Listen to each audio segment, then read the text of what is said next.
Alright everybody, welcome to another episode of Unique Adventures.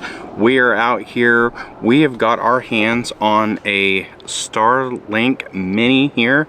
We're going to be testing this out to see, is this something that you should have for weekend camping and the type of people that this might appeal to. I mean, obviously being able to take this thing out and be roaming and be out in nature and stuff, that is what this thing is built on. That's what its premise is, because it's got the router and everything built inside. And so we're going to be showing you what kind of usage we get out of a weekend, because we are a weekend camping channel. Like, we unfortunately are not full-time, and a lot of the full plan where you're paying the $160 a month for the unlimited that most of the people that are doing, if you are you know, traveling out on the road and stuff, that is not us. We are weekend campers. So does this make sense for you? And also we'll talk about data package plans and stuff like that. But the first thing that you all obviously need to do with this when you're taking it out camping is you got to have a way to mount it. Now you can put it down on the ground and you can point it up to the sky and do it like that, but we found in a couple of our trips already that that is probably not the best thing to be doing. One, because it is a trip hazard. There's cords going all over the ground, plus you've got something on the ground that somebody could trip over. These things are not cheap, and obviously just a little extra security as well. If you've got it up in the air, it's going to be less likely for somebody to get their hands on. So we are going to go over some mounting options for this. The first thing is that on the factory setup, you've got the cable that goes into a wall adapter that is 110 or house power. We will eventually be doing a video down the road where we're going to be converting some stuff in our trailer to be able to use that DC power, but we are not there yet. We're just going to be doing this as in you're in a campground, you've got hookups, you've got power, and how we're going to go about doing that.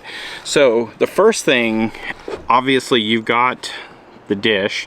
It also comes with this adapter. This is like a flagpole adapter that literally just pops on the back side here, which we're going to do here in a minute, but that's only half the battle. Now there's a lot of different ways that you can mount this. We've done some research. It can get extremely expensive real fast. You know, we've seen people use poles and pole holders and stuff on their trailers, and these kind of mounting options could cost, you know, a couple $100s to be able to mount this.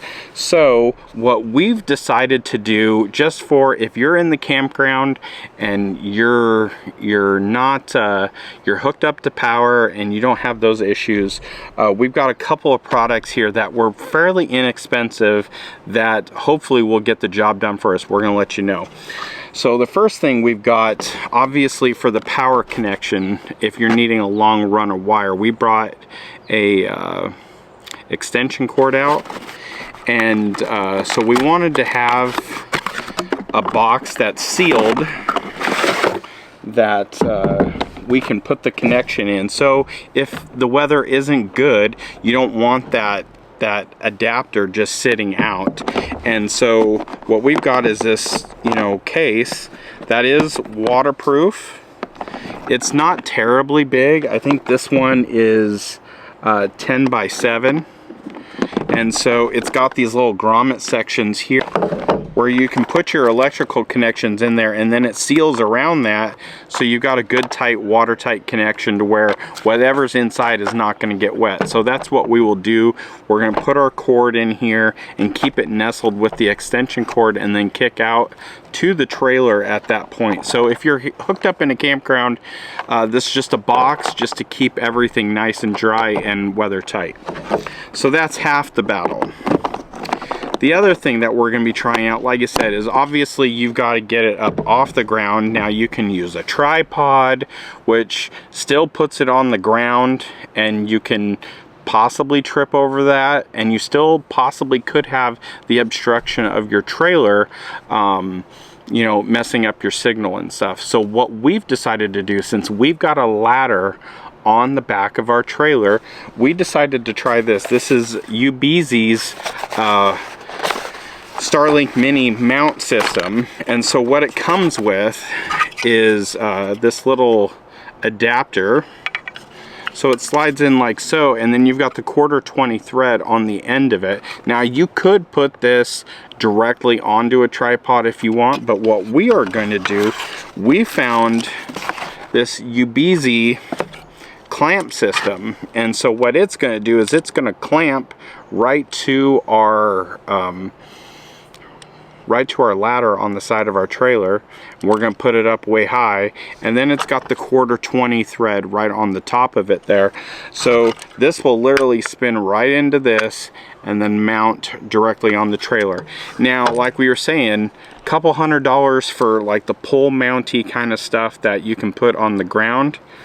I think this guy was 20 bucks, and this box I think was less than 15. So for $35 and your own extension cord to put into the box, you're pretty much in business. So let's go ahead. First thing we're going to do, we're going to show you how we're going to mount all this up, and then we're going to catch back up with you after the weekend, because we are here on a 3 to 4 day weekend. We're going to let you know how much data did we use.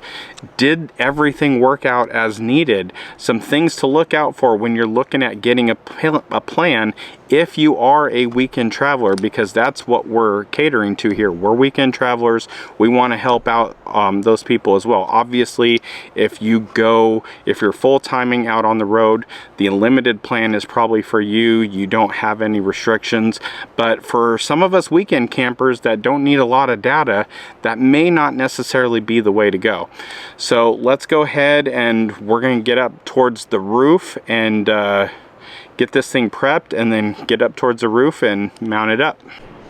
Okay, so let's show you exactly what this box is going to look like here, just so I can explain this a little bit better. So we've got our electrical connections that are going to go in here. Now, our weather is not going to be inclement this weekend, so this isn't necessarily for this weekend, but you can see we've got our Starlink adapter here. I figure it's probably a good idea to keep this thing dry, and so the idea is, if you can see, is it will sit in here and just get sandwiched by that weatherproof seal there.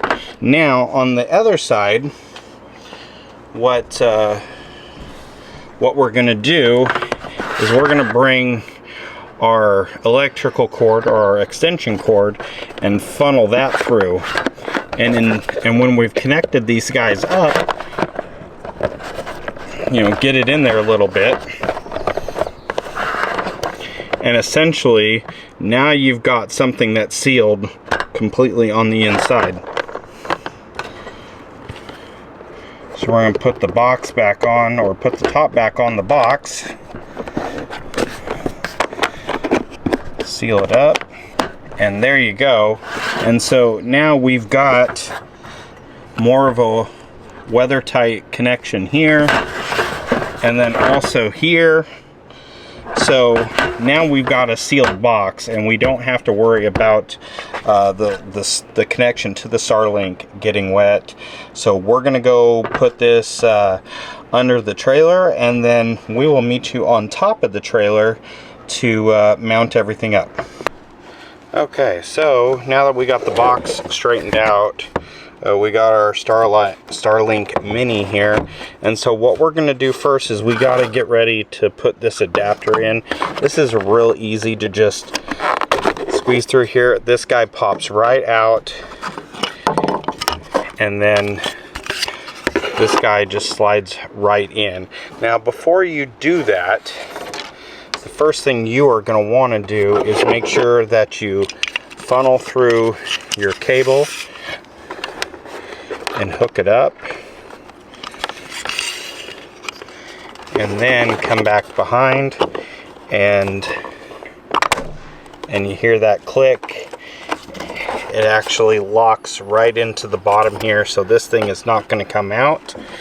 And now the only thing we got to do is just get it up on the top of the roof and get this quarter 20 mount straightened out. So I've got the quarter 20 on the mount now. We've got the rigid mount, and so this guy's just got a loose little guy here, and it's just going to squeeze and clamp down. I like how they got these rubber inserts there for good grip.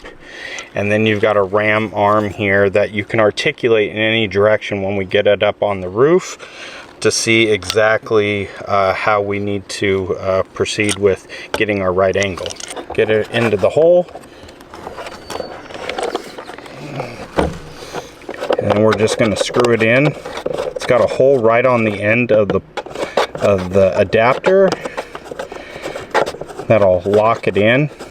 Okay, and there we go. We're locked and loaded, and now we are ready to go up to the top of the roof.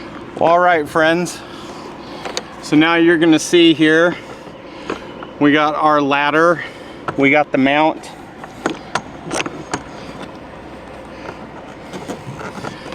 You can see there, it just clamps right over the top. You can see we're just going to tighten it down. And then we can come up here. We can adjust which way we want the Starlink to go. That's pretty tight. Looks pretty good. Got it all mounted up there. You can see the ram mount. And obviously you need to check your orientation, but that's pretty much it. So we're gonna come down and talk about the install. All right, so we got everything set up. You can see where we situated the box here at the bottom. We ended up putting a lot of our excess part of our Starlink cable actually tucked into that box. So actually having a little bit bigger of a box is actually kind of a clutch move, because you can see here it's pretty tidy back there, and I like to keep my cords and my wires nice and tidy wherever we go. If you've seen our lithium install, we really like everything to be nice and clean, so it just makes a clean look. Now do remind yourself, this is not a permanent mount. This is just for while you're stationary. So if you're here for the weekend and you're camping, you hook it up, you put it up there on the top. When you're ready to go home, you take everything back down, and you can see it up there posted on the roof. And we're going to check here and see how we are doing on our Starlink. So we are actually online and everything is good to go. So looks like now we've got everything set up. It's got good signal. We're all going. The last thing to do now is to have a glorious weekend of fun. And we're going to catch up with you guys here at the end and give you the tea. Did this work? Did it catch some wind? Did it all work out? Did it all go to crap? I don't know. Stay tuned to find out at the end of the video. Okay, everybody, so we have gone our full Memorial Day weekend here testing out our Starlink Mini. Definitely have some opinions and some thoughts about how the setup worked, how our mount worked, all that, and breaking down our data usage. So initially, the mounting system and the waterproof box, flawless on our trip. We did have a little bit of rain the last night. The box stayed dry, everything worked out just as planned, so that was good. Our mount on the top of the ladder there, once we got it dialed in, did not move, did not budge, did not wiggle, and we had a fair amount of wind all weekend, and it never blinked, never did anything. The service, when we were in the opening here, picture perfect, didn't have any issues. Now, like we've said before, we've had this for probably the last 2 to 3 months, so we've taken it out on multiple trips, and when we are in the wide open like this, we are not having any issues. When we are in a little bit of canopy cover, that's when things get a little bit dicey, but we're going to continue to test that now that we've got the ladder mount kind of taking the RV out of the picture. So for our data usage this weekend, we ended up using 16 gigs of data. We are on the 50 gig plan, so we definitely had enough. The question is it good for weekend camping? And I think yes, if you can get down into that lower plan and you don't need as much data, this could probably be something to work with if you're not needing a lot of heavy use. Our heavy usage especially happened when I had to do a couple of Zoom calls and I think that's what kind of bulked up our data usage when we had 14 gigs in one day. But the other days where we actually regulated when our devices were actually on the internet, it also kicked that down a little bit, because the first night I didn't turn any of the devices off. They were connected all the time, and I think they were kind of just bleeding data out. So that's a pro tip if you're down on less data, like a 10 gig program, is to turn all your devices off of Wi-Fi and only turn them on when you need it. That will definitely keep your gigs down, because we ended up, like I said, for the rest of the trip only used like 2 gigs for doing, you know, general work stuff that I have to do almost on the daily, and just checking a couple of things. So what did you guys think about this? Do you guys have any questions for the Starlink? Drop that in the comments below. Hit that thumbs up. Make sure you stay subscribed to the channel so that when we bring Starlink out, we do some testing for it and let you know, is it good for weekend RV camping use? You won't miss it. But until then, we'll see you guys in the next adventure.